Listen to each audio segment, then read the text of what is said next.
እንኳን ለጻድቁ አባታችን አቡነ አረጋዊ የልደት መታሰቢያ በዓል በሰላም አደረሳችሁ አደረሰን። እንደ አምላክ በሚሆን በአብ በወልድ በመንፈስ ቅዱስ ስም ጥር 14 በዚች ዕለት ጻድቁ አቡነ አረጋዊ የተወለዱበትና ወደ ደብረ ዳሞ የወጡበት ዕለት ነው። ዳግመኛም በዚች ዕለት የከበረችና የተመረጠች ቅድስት መራሄል በሰማዕትነት አረፈች። በገድል የተጠመደ የከበረ ቅዱስ አባት አባ አርኬሌድስ አረፈ። የከበረች ቅድስት እምራይስ በሰማዕትነት አረፈች።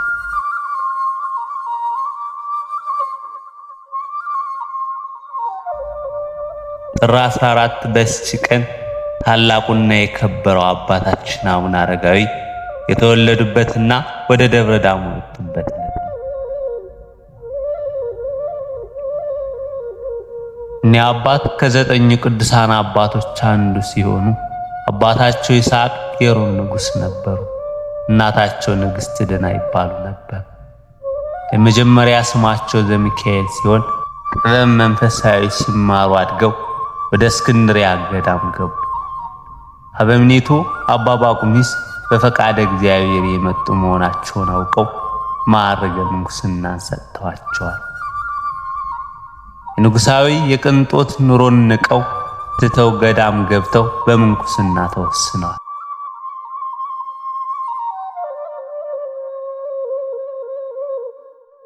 አባታችን በተጓላቸውም ከአባ አንጦንስ ከአባ ጳውሊ እና ከአባ መቃርስ ቀጥሎ በአራተኛ ማዕረግ አበመነኮሳት ሆነው ተመርተዋል።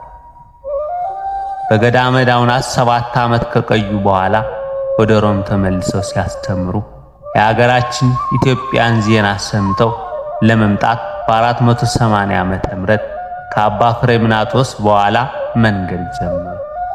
ቅዱስ ሚካኤልም በክንፉ ተሸክሞ አክሱም አድርሷቸዋል። ተመልሰውም ሂደው ስለ ቅድስት ሀገር ኢትዮጵያ መስክረዋል። ሐዋርያ ሳይልክላት በሃይማኖት በምግባር ጸንታ ትኖራለች ብለው ለሰባቱ ዘመዶቻቸው አበው መነኮሳት ነገሯቸው። 8ቱንም ጓዛቸውን ጠቅልለው በሮም ነግሶ የነበሩ ይስሐቅን አባ ገሪማን ጨምረው ንጉሥ አልአሜዳ በነገሰ በ5ኛ ዓመት ማለትም በ480 ዓመተ ምህረት ወደ ኢትዮጵያ 9 ሆነው መጥተዋል። አቡነ አረጋዊ እናታቸው ቅድስት ዕድናን ደቀ መዝሙራቸውን ማትያስን አስከትለው እግረ መንገዳቸውን እያስተማሩና ድውያንን እየፈወሱ ደብረ ዳሞ ደርሰዋል። ከእግረ ደብር ሆነው አሁን ይህን ተራራ በምን ልወጣው እችላለሁ እያሉ ሲያወርዱ በንግግሩ ሐሰት የሌለበት አምላካችን በነቢዩ ዳዊት ላይ አድሮ በመዝሙሩ በመንገድ ሁሉ ይጠብቁ ዘንድ መላእክቱን ስላንተ ያዝላቸዋልና እግርህም በድንጋይ እንዳትሰናከል በእጆቻቸው ያነሷል። በተኩላና በእባብ ላይ ትጫማለህ፣ አንበሳውና ዘንዶውን ትረግጣለህ እንዳለው የታዘዘ ዘንዶ መጥቶ 60 ክንድ በሚያህል ጅራቱ ጠምጥሞ ቅዱስ ሚካኤል ሰይፈ እሳት ይዞ እየጠበቃቸው ከተራራው አናት አድርሷቸዋል። ወዲያው ሃሌሉያ ለአብ፣ ሃሌሉያ ለወልድ፣ ሃሌሉያ ለመንፈስ ቅዱስ ብለው አመስግነዋል። ቦታውም ደብረ ሃሌሉያ ተብሏል። በዚያ ዕለት ግማሽ ህብስት በልተው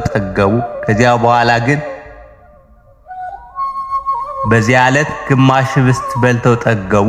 ከዚያ በኋላ ግን ምድራዊ ህብስት አልተመገቡ።